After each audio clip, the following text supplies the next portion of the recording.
पाहुयात पुढची बातमी। जुन्या संसद भवनात पक्षाच्या कार्यालयाचं वाटप करण्यात आलं। विशेष म्हणजे या वाटपात मुख्यमंत्र्यांच्या शिवसेना पक्षाच्या कार्यालयावरती लावण्यात आलेल्या पाटीनं सर्वांचं लक्ष वेधलंय। कार्यालयावरती शिवसेना शिंदे असा बोर्ड लिहिण्यात आलाय। एकनाथ शिंदेंना शिवसेना पक्ष देण्याचा निर्णय निवडणूक आयोगाने घेतला आणि त्यानंतर पक्षाचा उल्लेख मूळ शिवसेना म्हणून केला जावा यासाठी पक्षाचे लोक नेहमीच आग्रही असतात।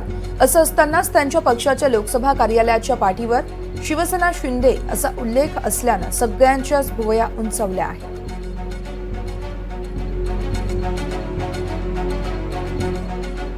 तर तिकडे लोकसभा सचिवालयाची यादी जाहीर झाली आहे। शरद पवार यांच्या पक्षाचा एनसीपी असा उल्लेख करण्यात आलाय। निवडणूक आयोगाप्रमाणे उल्लेख नसल्यानं चर्चा होतीये। कार्यालय वाटपाच्या यादीत एनसीपी असा उल्लेख करण्यात आलाय। संख्याबळ नसल्यानं अजित पवारांना कार्यालय देण्यात आलेलंच नाहीये।